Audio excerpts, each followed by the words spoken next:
Hello, hello, everyone. Welcome back for another positive talk. Super excited. Got a couple of these going on this week, as well as had my first workshop today that I got to host. So that was a lot of fun. Hopefully, you all have been having a good week. I know that it's still in the early phases, so hopefully, it's starting off on a good note. But super excited to be bringing today's guest on to chat about his life journey. I saw his interview with someone else on the internet, and I reached out to him, asked if he would be willing to come on to Positive Talks and have a conversation with me today. And thankfully he said yes, so I'm excited about that. So I'm going to go ahead and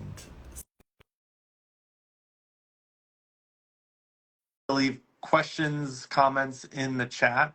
We'll try our best to connect with you all and answer any questions you have. Other than that, hello. How are you? I'm fine. I'm fine. I've never done a live before, so this is new. Perfect. I'm like Apparently, deer in the headlights. I'm like, I don't know. Here we are. I love it. I apparently take a lot of people's virginity when it comes to lives. I have to remember that when it comes to me doing this, I've been doing it for over 300 episodes now. So I always have to remember that the people coming on, I have to remind them of some of the things that go on to get this started. But glad you're here. Super excited to be doing this one with you.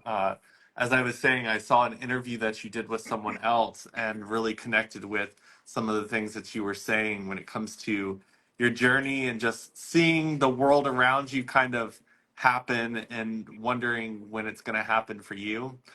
But I wanted to allow you to introduce yourself and then we can jump into a conversation. I don't know what to say. I don't know what to say. What do you want to be? I mean, I can just say that I'm a sex worker. I can start right there and tell Yeah, you you that I can. have no filter. I'm probably going to overshare today. Hey, Um, that is perfectly okay. Sex worker meaning like the streaming services, like OnlyFans and Just for Fans, and also some escorting and massage work, and that's all. Okay. And I'm a professional video editor. I do freelance stuff like that. Awesome. Yeah, So I've been doing that for about 3 years. that's awesome. Yeah. So that I think is a skill in itself because I feel like when it comes to creating content online, I know that for me personally, like looking back at some of the first things that I created, my editing was very, I will cut, paste them together and try to get rid of as many ums and awkward silences as possible. But one thing I noticed, like during the pandemic, was some of the people who were now bound to their home and couldn't go out and have cameramen, crew, everybody that was kind of used to be there to make something. The people that kind of stood out and continued to be able to make content during that time were people who were kind of able to do the editing and videoing themselves. So having that skill set definitely kind of adds to your ability to create content. It, yeah, it was helpful. That was one of the reasons I said, "Oh, I've got this skill set. I'm also in a place in my life where I've discovered kind of some new sexual things about myself and found new drive." And I thought, "Oh, now's the time." So I don't know, and I gave it a shot. So Yeah. So when it came to like journeying into that realm of work, what do you feel like were some of the thoughts that you went through when you first started? Because I feel like there's a lot of preconceived notions, and then there's also when it comes to running a successful online account like that, it's a lot more than just the recording the content. It's also how do I get this content to spread? Because otherwise, it's just going to be content recorded that sits there unwatched. yeah, honestly, it was such a. Here's the thing: is I never really strived at it. So I, I mean, so maybe I may not be the. I mean, I can explain what I tried to Yeah. do and the things that I did, but I don't know if I did. I mean, I'm not a very good teacher in terms of all that, but um, the first step was just to be somebody. I don't know, to just start posting. I mean, I will tell you, nobody followed me until I showed my face. So I was just posting, dick pics, and kind of, a lot of people get on Twitter and kind of have their moment of, I'm going to show things, and there's a thrill from, like, facelessly showing your body. I don't know. It gets thrilling, but nobody started noticing me until I showed my face. And then I had just a friend, and we decided to film ourselves doing all the stuff. And I had never, this was 2021. This was towards the end of 2021. And I had never seen myself on camera before, except for like a FaceTime or like a Snapchat with, a long distance boyfriend or something. And this video, like, it was the hottest thing. I couldn't believe how hot it was. I just had never seen myself. And I'm not saying I was hot in the video, but like watching like all of that happen, like I just had never seen that happening to myself from that angle. And we did it in front of a mirror, and it was just wild. And I immediately was like, oh my gosh, I have to do this. Like, it was so exciting. Anyway, so I had that video. I had a little, a tiny resume with just one video with lots of clips, and said, okay. And I reached out to everybody I knew that did do stuff. And I said, hey, I want to work with you. I'm starting. Look at what I've done, and I'm taking this seriously. And it's just slowly, you build up some content, and the more content you have, the more attention you get. And it was really a slow process. Yeah. I don't know. It's really just to climb your way up. Unless you have some wildly niche marketable thing, you kind of just have to, like, I don't know, keep feeding the fire with stuff. Like, you have to keep putting out stuff and just hope.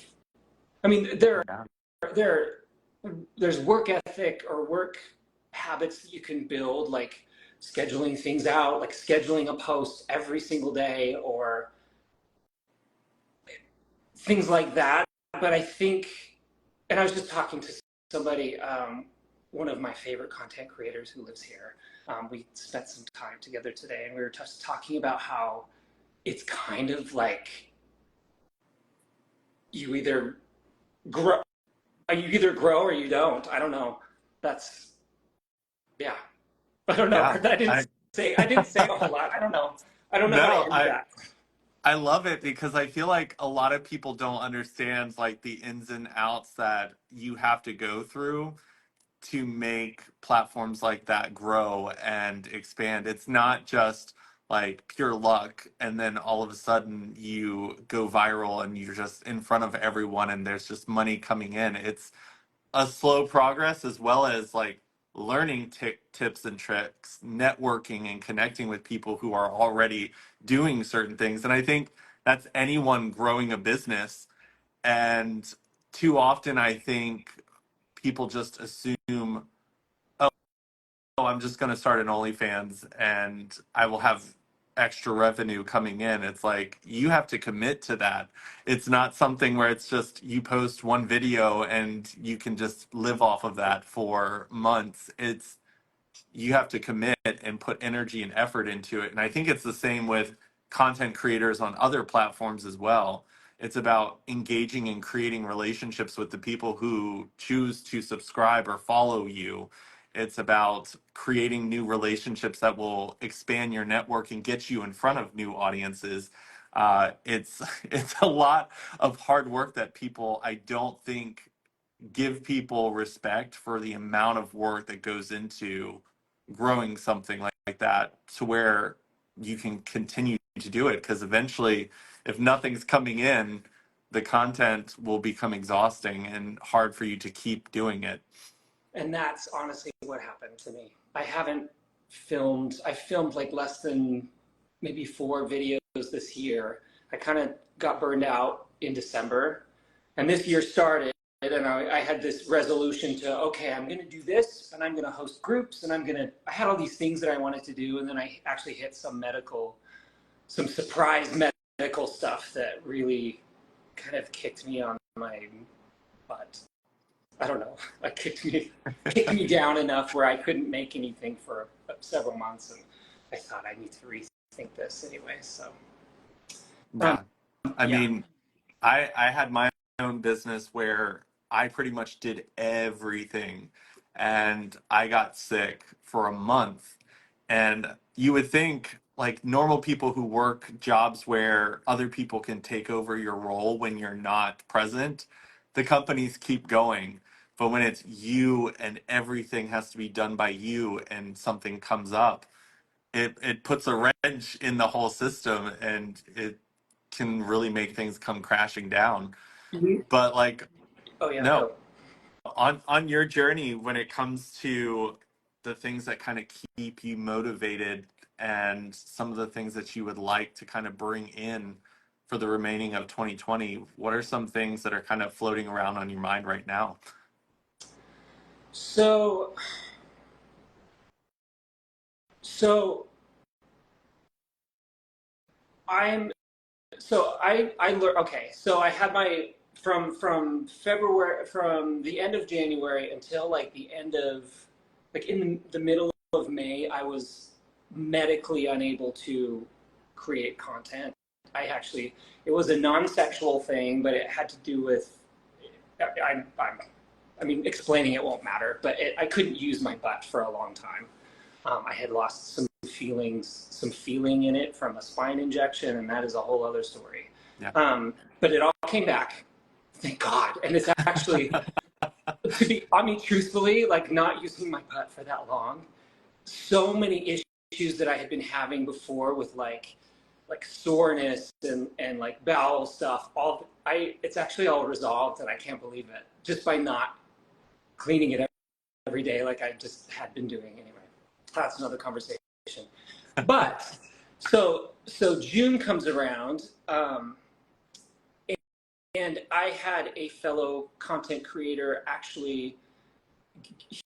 He was newer. He's a little. I mean, he's growing, and he had been following me for a very long time, and said, "Hey, I want you to. I'm going on this trip to Portland, Oregon, and I'm shooting with these people, and I want you to come help me make content. I don't know quite what I'm doing. I like what you're doing, and I want you not at your, like at my expense, come and help me make stuff. And if you want to, you can make stuff too while you're here." And so I thought, okay, this sounds great. I mean, I wouldn't be able to afford that on my own at this point. So yes, I'll go. And it was, I cannot express how grateful I was for that opportunity. So this happened. I go to Portland, and he had a shoot scheduled every day, one or two, and I was going to film them and direct them and say, hey, I mean, I'm not a pro at all this stuff, but Yeah. I enjoyed helping these people figure stuff out. I don't know. I really enjoyed it. But while I was there, I scheduled 2 shoots. We were there for like 4 days. I scheduled 2 shoots for myself each day because I thought, if I mean, I need content. I haven't shot anything in 4 months. This is a great opportunity. After 2 shoots on that trip, it was the second day, I canceled all the rest of them because I just hated it. I didn't hate the people I was with. I loved them. They were great. But it was just a wake-up call. The first shoot, I was an anxious mess. It was my first one really this year, and I just was a nervous mess. I don't know why. It was fun, but I didn't really enjoy it. Yeah. And then the second shoot was the next day, and I just hated it. I just hated it. And someone texted me just this. It seems so stupid that I didn't figure this out sooner. But someone texted me, they're like, do you even enjoy performing? And I said, no, I hate it. I hate the stress of my butt not working or it not feeling, I think I hated scheduling something and saying at this time, on this day, I have to feel this way and I have to make this happen. And I have to, I'm not a top, I'm not a natural top. So every time I top in my videos, I really just have to pretend. Like I will never automatically, I will never come from topping. I just won't. And if it ever happens in the video, we have to stop it and I have to sit there and make it happen and then we start again. And some people are built for this stuff and they can just, and I've worked with those people and they're amazing and they're just sex monsters and they are built for this kind of thing. I just am not. So all of that happened, canceled all my shoots, but I got to the last day of that trip, we wanted to do a big group shoot, a big orgy. And this person who'd flown me out had kind of recruited some people and I recruited some people. And I spent almost all of my free time kind of preparing for this orgy shoot and trying to figure out what I wanted it to look like. And it was one of the most, it was like this awakening experience because I loved organizing it. And I never thought I would enjoy that kind of thing. But I loved reaching out to people and I loved confirming times and I loved giving people instructions on, hey, come prepared to do this. And, oh, it's going to be like this and this and this and this person might be coming. Come with us. And it reminded me of kind of something I wanted to do from before I even started performing, way back in 2021, before I'd even selected what my name was, my handle, Otterpatch. I didn't even call myself Patch then. I called myself, I came up with all these different, I don't know. I randomly came up with the name. I just threw out names and I said Otterpatch accidentally once. And I thought, oh, that's cute. It's like a little Cabbage Patch or like a, I don't know. I thought it would be cute. And I just imagined all these little otters.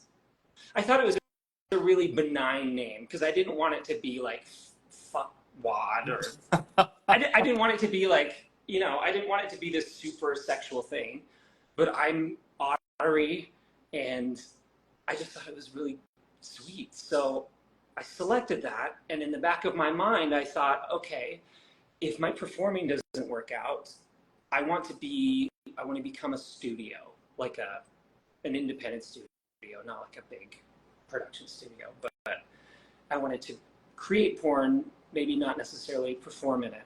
But I had kind of forgotten that I felt like that. And I'd forgotten that was my plan B for a very long time. And then when I was on this trip, I'm sorry, I'm going off on a huge, No, you're fine. so much, I'm sorry. I'm loving it. But during this trip, I thought, you know what? This is an opportunity for me to revisit that and do the do my Otterpatch thing, where my concept was to go find newer creators, otters, or whoever. It's very all-inclusive. In fact, my tagline is otters and others in groups. But I thought this is an opportunity to create a video for the Otterpatch and maybe see if this works. Long story long, we shot the video, and this is going to sound so silly. It sounds so weird saying it out loud, but while I was shooting the video, I was the camera guy, I started crying because I had never, at any point on this journey, had never felt truly excited and exactly centered or at peace or grounded or aligned, or I don't know what the word is, like with what I was doing at any particular moment. There's always just anxiety around stuff. But I was like, I was filming an orgy and people were fucking everywhere, and I sat there and I started crying, like tearing up, because I felt like I had found my thing. So that shoot happened, and I reframed everything and spent the next, that was about almost 2 months ago, and I spent the last 2 months organizing and planning more shoots, group shoots specifically, and sort of rebranding myself. And I actually haven't launched any of that yet because I wanted to have kind of a package of stuff ready, and then to say, hey, look what I've done. If you want it, I have it. Let's see what your response is, and then kind of go from there. So that's where I am now, and that's kind of like my whole life shifted at that point too. There's some like new sobriety stuff and some like new, just the way I was spending my time during the day, and I just was excited again, which I don't think I'd felt excited about any of this stuff since that first time I saw myself in a video fucking with a friend or being fucked by a friend. I'm a bottom. Yeah.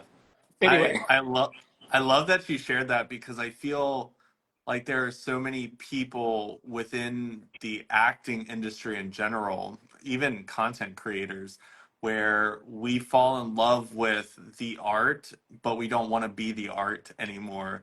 I know that for me on my own personal journey, my whole journey started out with me being so vulnerable and sharing so much. And I mean, you were sharing an even more vulnerable level of yourself. And when you are in that position and you're not connected to it anymore and it's being forced, it feels so misaligned with who you are. And you're like sitting there, you're like, but I've committed to this. I, I'm doing this. Like, I can't just jump out. Like, this is not something I can do. But then when you find that alignment where you're like, wow, I don't think I was ever really meant to do this part. I'm passionately connected to this in some way. Here's the parts that I really enjoy doing. Because even I, on my journey, I was like, I'm a little less connected to wanting to share my story any further, just because I felt like I just gave it all that I had. I didn't have anything else to give, and I was just like, I felt like I was scraping whatever was left, and it was just damaging me as a person on the journey. But that's where you see a lot of like actors become producers, directors, people who start writing their own stuff, and they step on the other side of the camera, because you know what it's like to be on the other side, and you know what that side felt like and what it was lacking and what you could produce on the other side to give the people on the other side, or the front facing camera, uh, an experience that would be what you wish you could have gotten while you were there. Or I just think that there's so much to understanding all the roles that exist, and then finding the parts that you love. Because I'm a networker as well. When I talk to people about, oh my God, my favorite part is like reaching out and connecting with new people, they're like, ew, that's the worst part. Like talking to strangers, I'm like, oh, it's so invigorating. I love it. While other people are like, I have two friends, and those are the only people I enjoy talking to. So I think that there's an important shift to recognize and understand, like being able to be a coordinator and being able to connect people in a way that maybe they're not comfortable doing themselves. You can be a part of that machine and still be fulfilled and still be within an industry and connecting people. Yeah.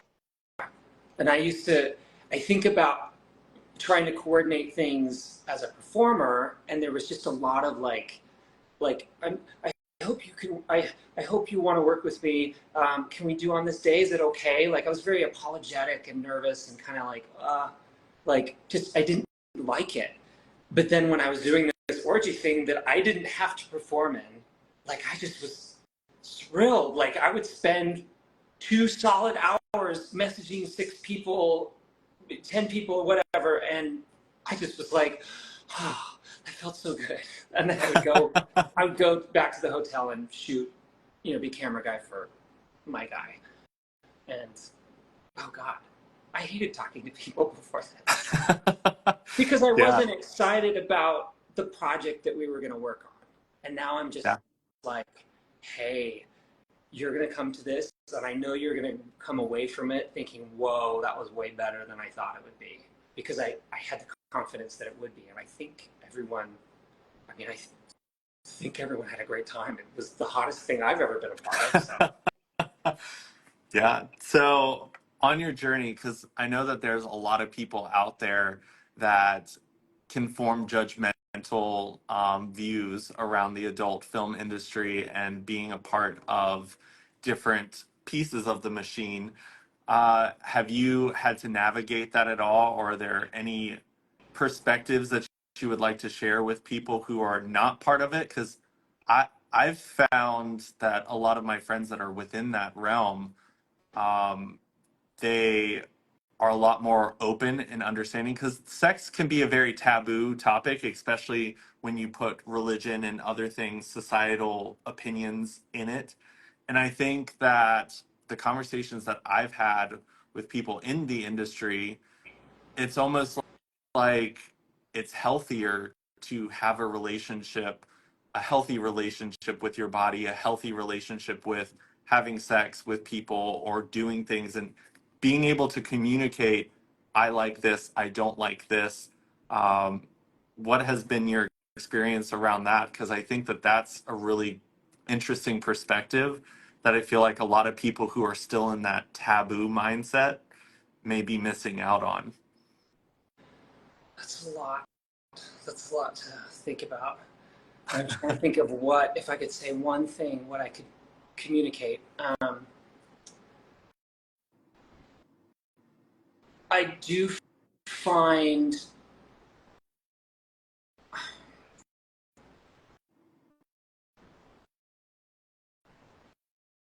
I think, oh gosh, I don't know what to say. I don't know what to say. Like there's a lot of people, for example, on that video that I did with Matt Cullen, which is the one where you found me, there are a lot of people saying, well, of course you're undateable.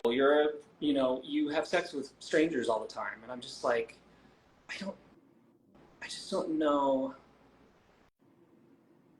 There's so many different kinds of sex. Like sex isn't just a close, intimate, personal thing. Just like I have a different relationship or interaction or whatever with a boss.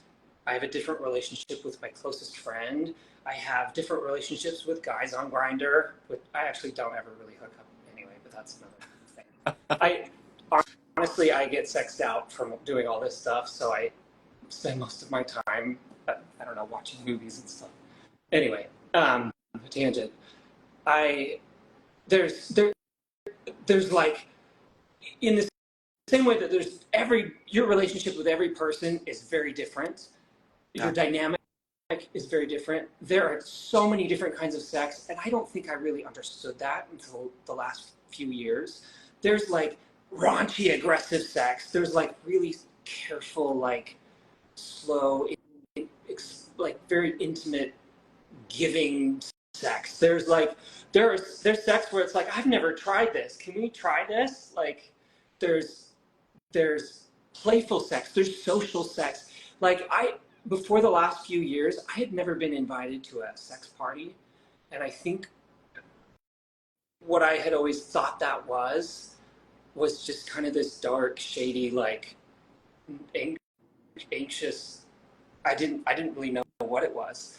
And when I invite friends who have also never been, to come to these really social, bright, normal, I don't know, like they're just like it's just like a regular party, but everybody's naked and cuddling. It's mostly a big giant cuddle puddle, and it's, I've made more friends at these sex parties than any other thing in the past like 3 or 4 years. I just, there are so many different kinds of sex, and I don't think you're gonna, you, I don't know what I'm trying to say. I don't, I don't know. I just don't, you're not gonna get all of those different kinds from one person, and not everybody needs all those different kinds. But I don't know what I'm trying to say. I don't know what I'm trying to say. No, This is falling flat on its face. no, I like that perspective because I feel like when it comes to people exploring new things, I mean, for me personally, uh, the amount, because I grew up with a Christian upbringing. I was very much involved in church all through up until college, where I started to realize there was a little bit of a strain between the LGBT community and the church. Very much so, like when I was around people at a club or anything, like having a cross or a Jesus fish tattoo on my arm instantly made people uncomfortable in the LGBT community, and having a rainbow anything or anything that didn't represent me as a male masculine person in the Christian world made them uncomfortable. So when I dove into my identity and tried to like learn how to explore that, I would say like my life was very vanilla, and I also grew up with those upbringings that made talking about sex very taboo. I've had conversations with people before I became more confident and took the journey of exploring more avenues in that world. It was very hard for me to communicate what I liked, what I didn't like, because I didn't know what existed. There were so many times where friends would bring up words and I was like, I have no clue what that is. I was working for the state of Virginia as the prep coordinator. Like I was there to help people like get on prep, and I had to take like a sex education course, and they had like this long list of things that people label different things that they do. I was like looking at the list and I was like, I know like five of these out of like 100. And it was just like made me realize when it came to my knowledge, I was very naive. And I've learned in anything when it comes to exploring something and refusing to explore deeply, that you live in a position where you're missing out on a lot of different things. You don't really know what you don't like or like because you haven't taken the opportunity to learn anything. And I'm not saying that people who marry the first person that they start dating and they are happily like with one another, that they're missing out on anything, because like you said, they don't need all of it. But when it comes to anything, maybe your first experience isn't the best. Maybe there are other things out there to explore. And I've just found that in communities that can talk about this, like there's this level of acceptance and level of maturity to talk about things that a lot of times the societal norms or religious upbringing people close themselves off to, because they are afraid of it or afraid of how they may be judged. And it's just a very interesting topic to have as a conversation topic, because I think we've made too many things taboo, especially here in the US compared to other places where conversations are a little bit more open because there seems to be a little less judgment. Yeah. I mean, I grew up with a religious background. I was Mormon for my whole life until my late 20s. Till I was about I mean, I was active until about like 23-ish, 22, 20, whatever, around that time. But I did graduate Brigham Young University in like 2012. Like I got through it and lied my way through the whole thing, and as not religious as I actually in practice as I was, it took me till just the last few years to really, really on like I pulled out the roots, but there was still like there was just now an empty hole that had to heal and heal and heal. And I actually had to kind of just I had to disconnect myself from my family for a while, and I had to really just felt what it was like to just exist. Kind of, this was all kind of during the pandemic, so it was easy to do that around that time. Yeah. But I kind of just had to like reset myself, and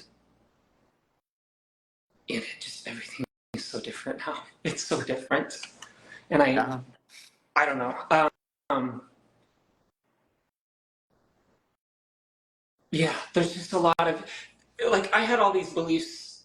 Like I was taught my whole life to believe that really there's only these kinds of things can make you happy, and these kinds of things will never make you happy. And if you see people saying or looking like they're happy, they're not really happy. They're empty. Like all of these things, I don't know. I'm not Yeah. I'm not saying sex parties make you happy. I'm not saying doing OnlyFans makes you happy. I'm saying just in general, like church Yeah. things, you know, have have a wife and kids, do this exact. I mean, we're people. We are all so different. We have so many different needs, and when you can figure out kind of like the kinds of I don't know, just there is I cannot overstate or under I don't know what the word I'm trying to say, the value of freedom of expression. I'm just not articulate today. I No, you're really, fine. I'm not I articulate today. I But love it because I think that that's like a message that a lot of people can grow from in just learning that through life you are given limitations from other people's viewpoints or judgments. And when it comes to religious establishments and I mean societal norms being put on you, we are told that there's a journey you have to take to find success, to find love, to find happiness, to be loved by our Lord and Savior, or whatever you're being told. And I don't think we truly understand how ingrained that is within us until you start to do the healing work or do things that you've been told will never bring you happiness and you find happiness. I've told so many people that I was very thankful that I was a person who got to come out of the closet and share my journey, because right away this norm that I was being told that I had to do didn't fit. So right from the early age of like 18, I was like, that what you're telling me I have to do doesn't work for me. I'm gay. I can't that definitely won't lead me to happiness if I choose that path. And it got me to the point where I was starting to lay my own stones to step on. And I was like, well, I could go that way or this way or this way. And what if I take this way and I don't like it? It made me realize that I could turn around or just pivot and change direction. But there's so many people who I think this is why a lot of people look at LGBT people or other minority groups that are finding happiness in things that are not on their checklist, because they're like, you're supposed to check all these things and that is how you find happiness, that is how you find fulfillment and success. And when they see people not doing that, it like creates friction between them, because they're angry because they're doing the checklist and they're still not feeling that happy or fulfillment. And they're seeing these people who are doing all the things they're being told absolutely do not do. It is not allowed. And they're seeing these people live a life where they're happier or feeling more connected or can be more authentic. And that's hard for some people to see and then not attack, which I think is why Yeah, we see so many attacks and aggression and divide in the world, because the checkbox, most people that find happiness aren't on or aren't using that checklist. And that angers people that are using it. because because it takes I mean, from another perspective, like to do that checklist is a lot of hard work, and there is this mindset that hard work, like you can only be rewarded or gain anything from hard work, and if the work isn't hard, you're not going, it's not worth it, or you know and yes, that can be true, but there's a lot to be said, not about taking the easy road, but to do things that fit you. Like there's with jobs, with activities, like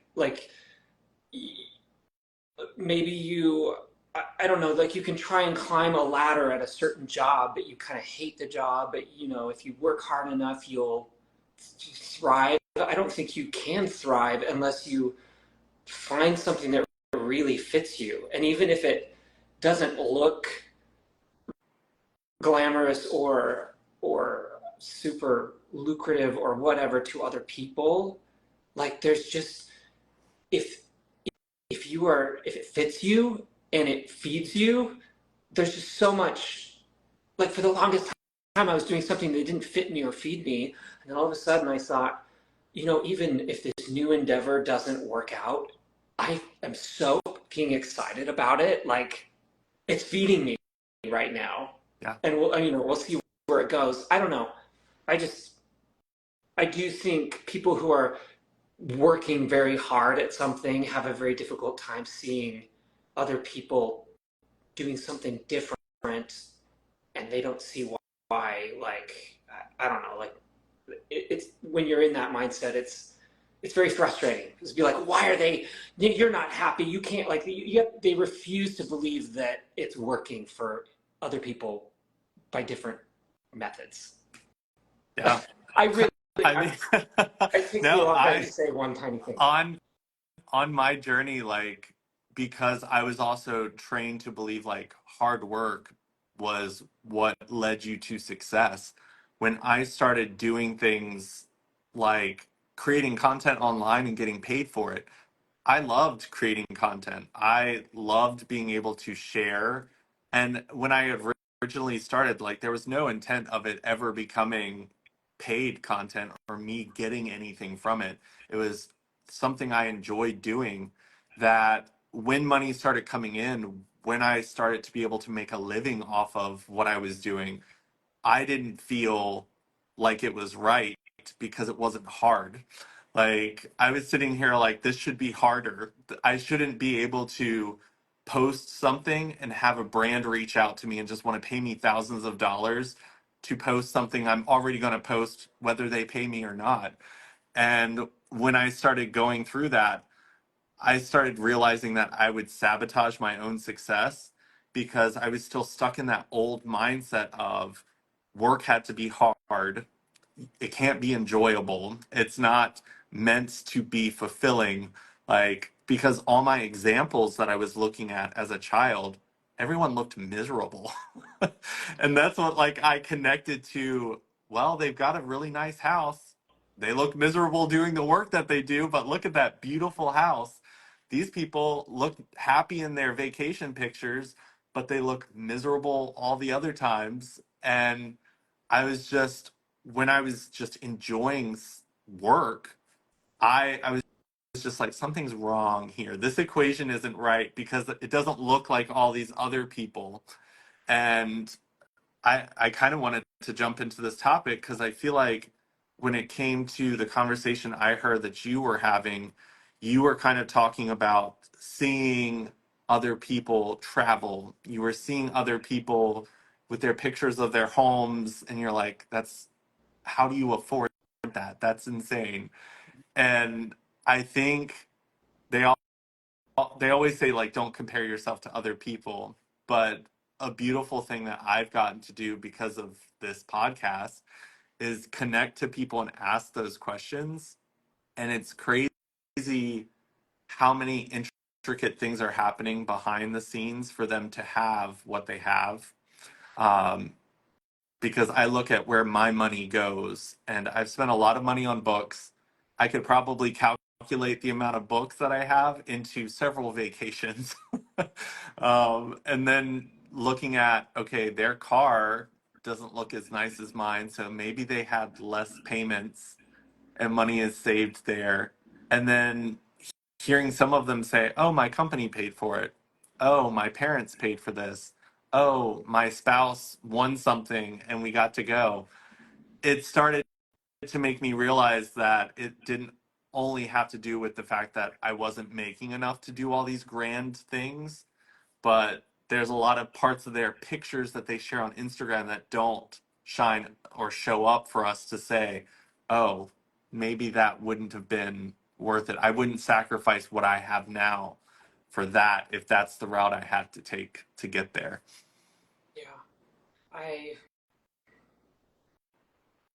still, yeah, I think a lot.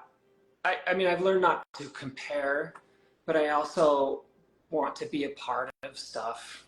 I still find myself that interview that you found me in is actually from fall of 2022, and I began the interview by saying I've never made $40,000 in a year, and to this day that's still true.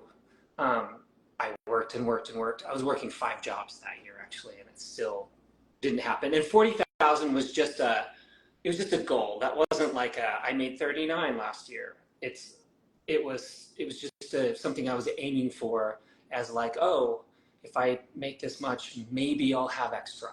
Um, and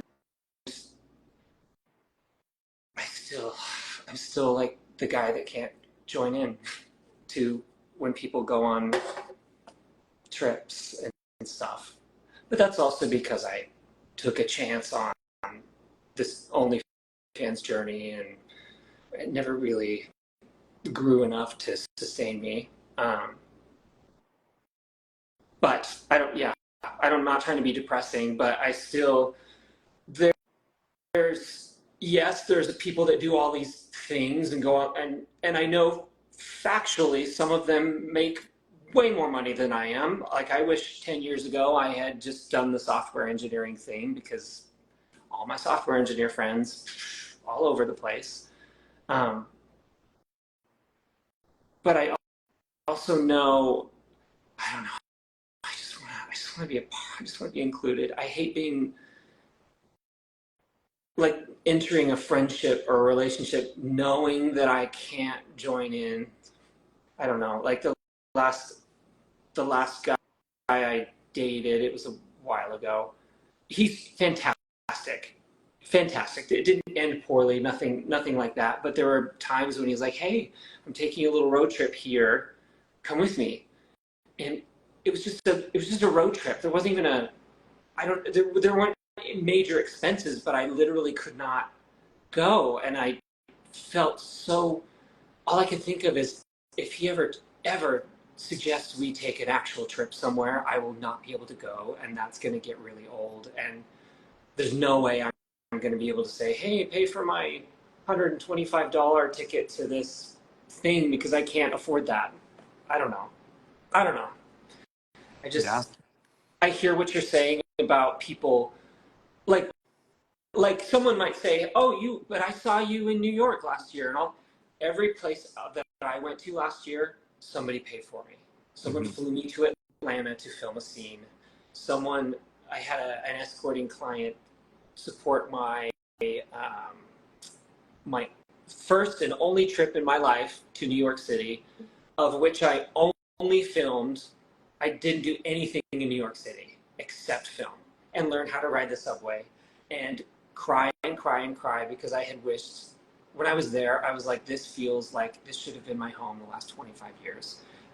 That's another thing. Every time I travel, it's a little bit bittersweet because I absolutely hate where I live, Salt Lake City, Utah. I have hated it my whole life, and I have felt, and it's not just because of the religious thing. It's because there's a million other reasons. It is the most unwalkable place that I have ever been, and it is, God, just looking outside. Yes, there's pretty mountains really far away, but I'm not a mountain person. I'm not outdoorsy. I just wish I lived somewhere green and walkable, a place where I can go hang outside and just I don't know.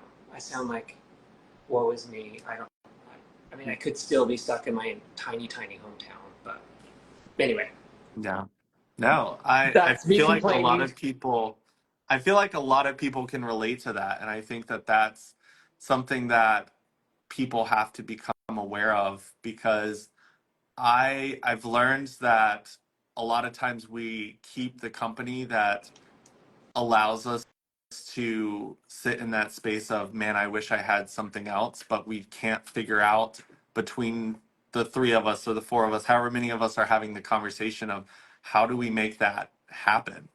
And I've had so many conversations with people where I'm like, how did you do that?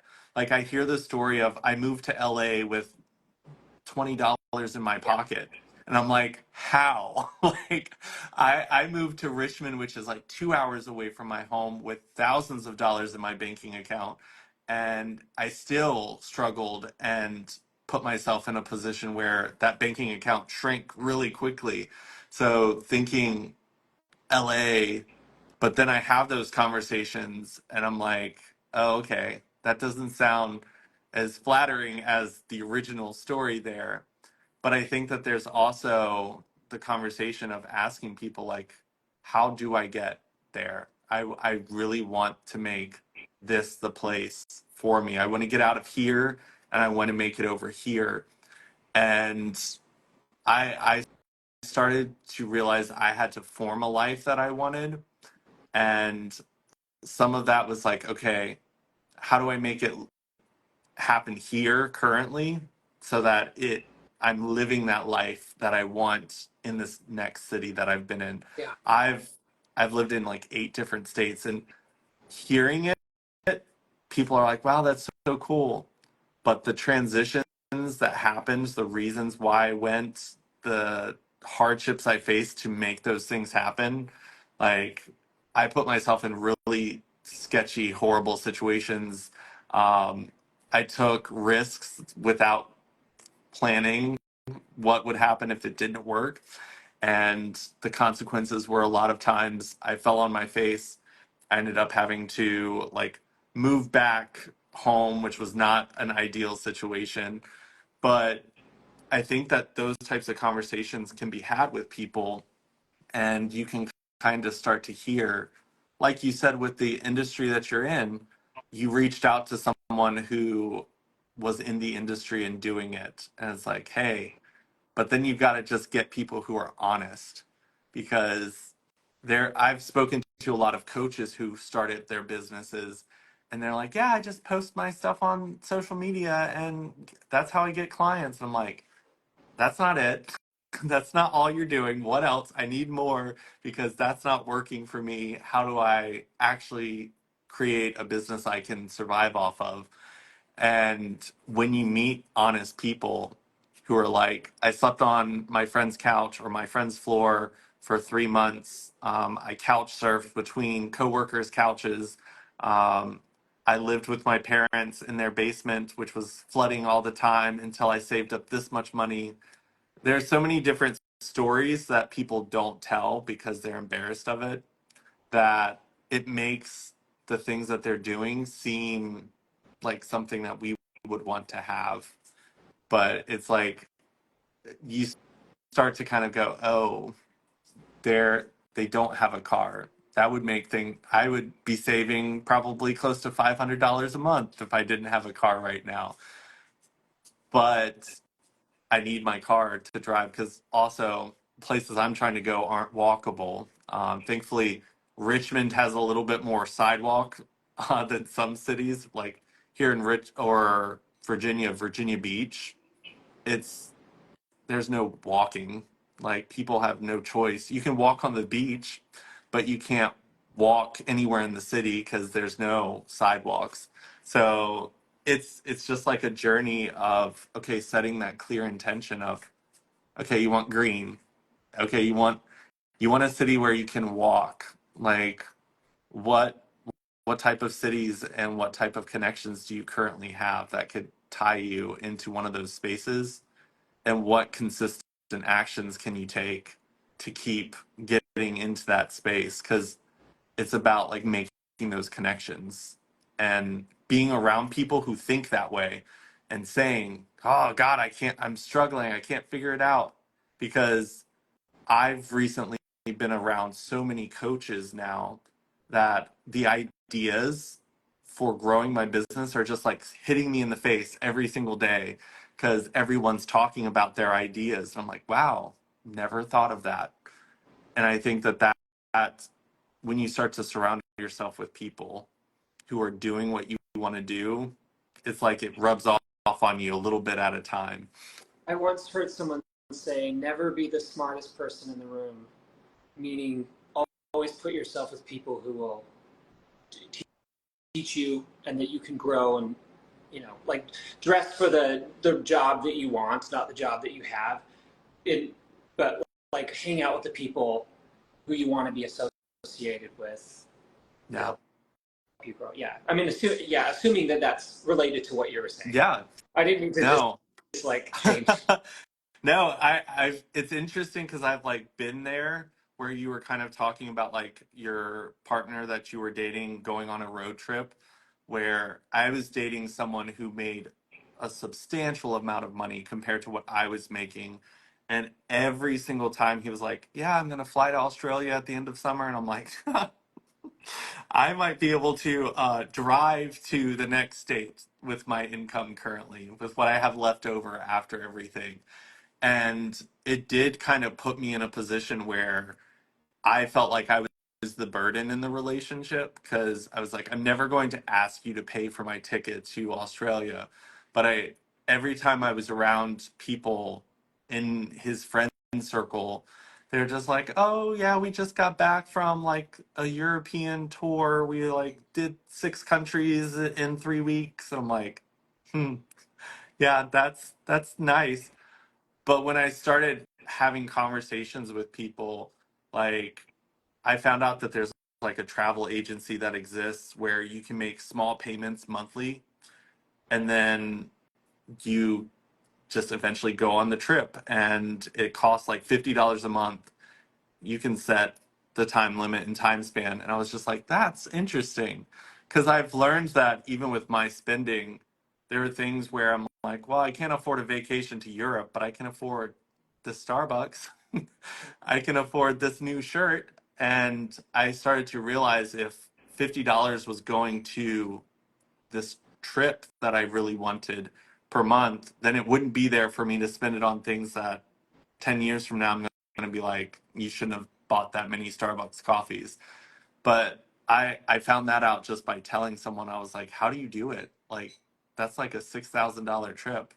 How do you like, do you just go in $6,000 of debt? And they're like, no, this is what I do. And it's just kind of having those conversations with people and learning the little tricks and things that they're doing to make those types of trips happen. Yeah. So where do you want to go? Like what Like in life or like physically? like if you got to travel and what are some places that you would like to travel to? God, I, Europe, Europe, Canada. I would love to visit Montreal or Toronto. I would love to visit Australia. I would love to visit Austin, Texas. I've never been there. I've never been to Chicago. I actually had 3 Chicago trips planned in the last couple years for creator stuff and had to cancel every time, which is fine. That's what it is. I would love to, I don't know. Most of the people I follow on Instagram seem to be in like Spain or Paris or London or Yeah. Europe, and Everyone's I in just Paris right now for the yeah, Olympics. yeah. So that separately or that aside, but I don't know. I would love to do all that. The thing is though, all the things I wanted to do the last 20 years, like I don't. I'm kind of tired of wanting to do them, Hmm. so that I'm not given up on wanting them, but I'm just kind of like not. I don't know. I'm tired of wanting them, so I don't put a lot of mental energy in wanting them anymore. I just kind of, I don't know. I just want to do something that feels good rather than excites me. I don't know. It sounds really resigned to do that, but No, I I'm not. mean, Yeah. I think for me, I was in like a long distance relationship, and like I wanted the distance to be gone for so long that like the pain of the relationship being long distance, at some point it got to the point where I'd rather just be numb and hurt of the relationship ending than continuing the relationship and feeling that pain of knowing there's that distance and I can't solve it. So it's almost like the resolve is to like let go of the idea of it being something. But one thing that I found was creating current happiness, current things that you enjoy doing that can keep you in a mental state that is healthy to where new things are happening to you on a regular basis that continues to inspire you to dream bigger, because if you dream too big but never reach it, it does get to that point where you're just like, it hurts too much to want that. Because being told no and figuring out that I can't make it happen time and time again, it just creates that hurt where it's like, it's easier just to let go than to hold on and keep feeling that disappointment and it not happening. But if you find like small things, because for me, it's like, what about the traveling is it that you want? Because there may be things that you can kind of take, because it all boils down to a core value. Like freedom was one of the things that you said earlier. Travel, a lot of time people attach freedom to, because it's like, I can just go and I don't have to be who I am identified as here. But how could you create like similar freedom feelings in your day-to-day life to where it kind of, you can set a goal and achieve it and celebrate that it was achieved instead of feeling like this big goal is unachievable and painful to wish for. How can I be free here? I mean, all the things that I'm trying to be free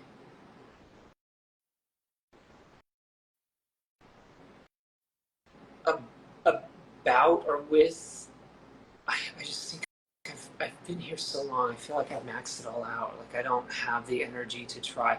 Like I've spent so many years kind of accepting that I'm just going to be stuck in Utah forever.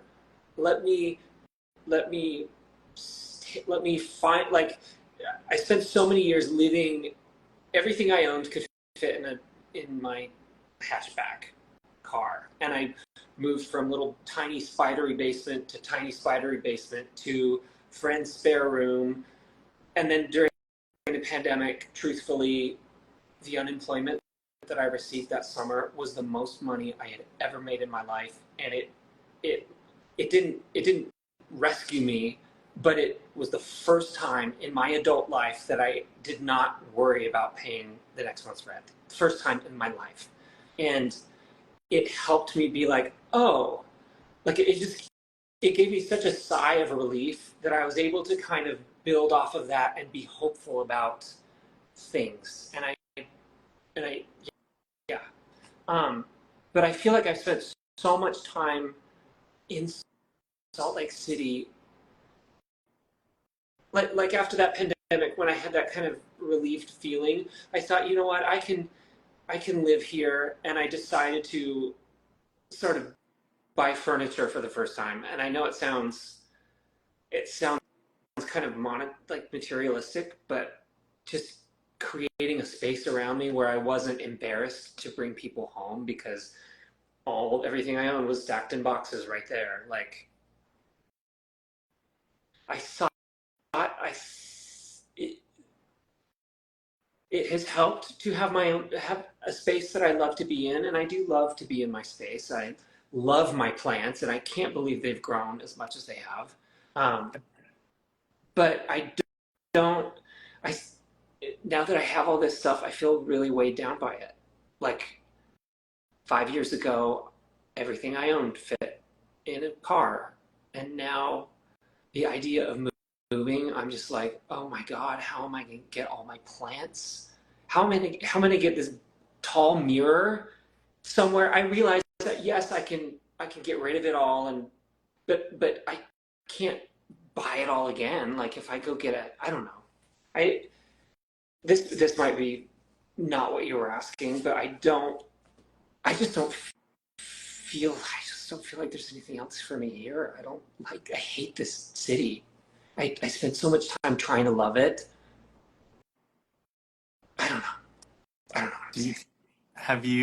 have you invited people to Salt Lake City to connect with you, Like to take trips with me, to take, to just what do you mean?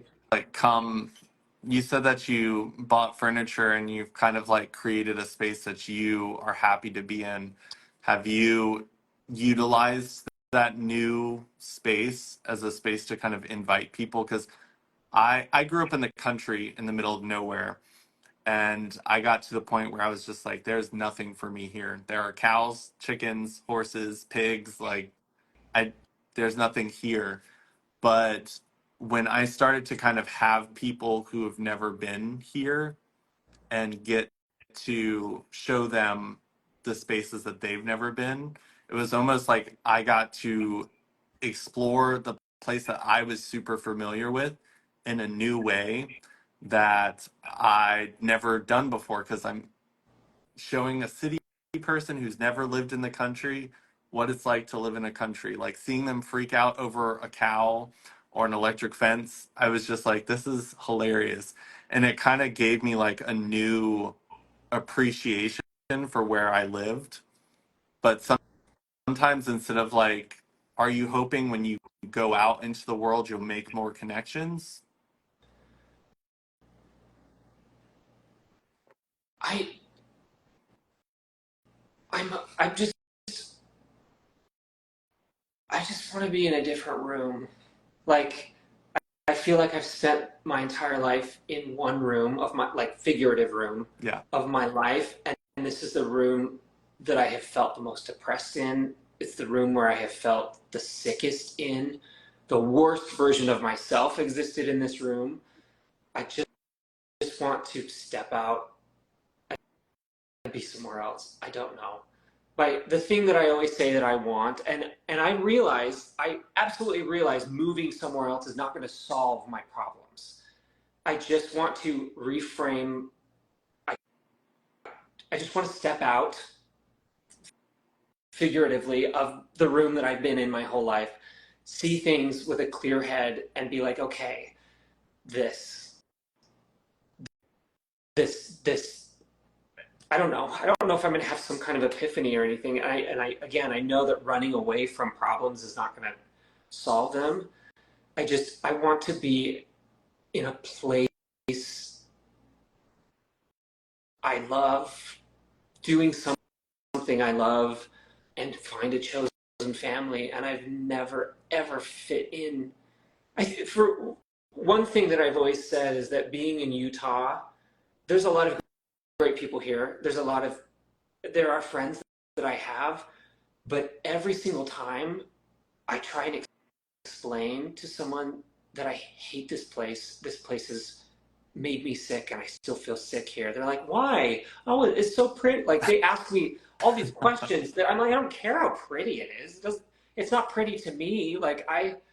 The fact that I have to explain that makes me just kind of automatically makes me not connect with that person. I don't know. Like I don't dismiss that person as a person, but do you know what I'm saying? Like I don't relate to people who like being here. I don't know. Like I just have been. No. I'm telling you, I have wanted out since I was 6 years old. I knew that I didn't fit in. I Yeah. was. This might be totally separate, but I was adopted at birth, and I kind of never felt like I was in the right spot anyway. I felt like I was a plant planted in the wrong pot, given the wrong soil, and I did the best with what I could. But now I want my pot. I want to be repotted with new soil, and I want to be put by a window, and that's all I want. And I want to see if I thrive in that environment. Maybe I wilt and die because it's too bright, and put me back in the corner again. I don't know. I Yeah. just I just want to see. I don't know. No. It sounds I mean, I love that you like verbalized it and you were actually able to kind of create an analogy about it, because I think the first step is like understanding like what you need. And I've told so many people, you can literally have two different people, and one person lives here, the next lives right across the street, and one person is, this is the worst city I've ever been in, and the other person's like, this is absolutely my favorite city I've ever lived in. I had a friend who moved from LA to Richmond, and she was just like, this is the most beautiful place I've ever been, like I love it. I moved here and there was a lot of things that I didn't love, um, but it's very possible for people around you to be absolutely in love with the thing that you cannot stand, you do not want to be a part of. And that's good to have that awareness. Now it's just putting it out into the world that it is time. It is time that you want to be somewhere else, and let people know, and just have conversations about, like, reach out to people who live in an ideal place that you would want to live, and be like, hey, these are my circumstances. This is what I've got. Like, it sounds like you don't have super strong connections to the physical things that you have. Like, you know what it means to live with a little bit less. yeah. Um, so it sounds like letting go of some of those things, maybe just the fear of, if I let go of it now, will I get it back in this new place? But less sentimental of, like, this mirror means so much to me.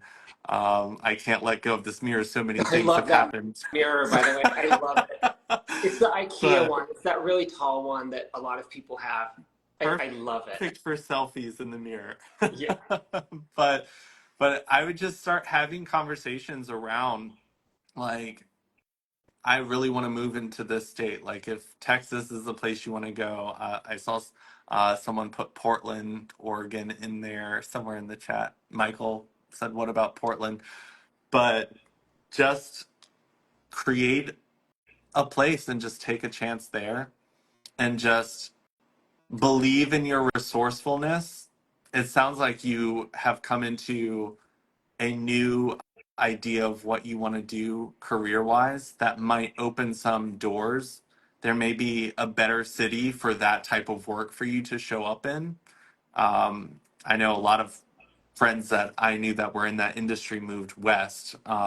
There's not a lot of stuff here in Virginia for it either, but utilize the, this is the direction I want to take my life, and then start having conversations with people about, what can I do? What connections can you help me get to make this a reality? Because I feel like you've gained a lot of clarity that you didn't have before. And clarity is important when you want to move and get out. So it feels like there's a lot of, I don't want to be here, but find a place that you do want to be, and let this phase push you out of where you currently are, and create something that's so strong that pulls you to the new place. And who knows? It might be a window where you're not meant to be in direct sunlight and you're going to disappoint yourself a little bit with, oh, I'm killing my leaves here. But you will learn something on that journey and you will kind of put yourself in a new position for opportunities. I think that you are definitely ready to be repotted, um, but just create a little bit more clarity of where you want that new pot to be so that you can prepare yourself for that shift. Because I think you're at that point now where it's time to move. And I mean, you're on a live. There's tons of people here listening. You can continue to use your connections with people that you're going to work with in the future. As I really want to live out here. What opportunities exist out there, and kind of use that to like pull yourself up. Because I think you're definitely the type of person that's easy to connect with, and I think you can definitely use that to your advantage to get to the place you want to be in the world. And then don't talk about like other people paying for your stuff as if that is a bad thing, Oh no, because I have if so much gratitude for that. I don't ever want people to think, well you know, well don't even think of it as like gratitude for them doing it for you. Think of it as like people see you and want you to be a part of something, so they see value in you that you may not fully see in yourself, and others may fully see it in you and want to say, hey, you want to come to Portland, let's figure it out, let's help you, let's make it happen. Because we're not meant to do things like that on our own. That's tough. But I see that we've gone way over the hour.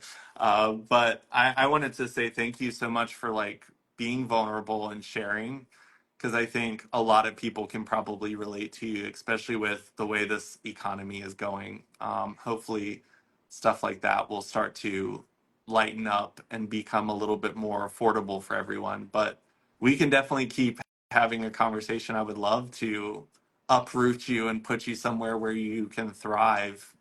Maybe not even a pot. Maybe you just need planted in beautiful land where you can spread your roots and your leaves can just flourish.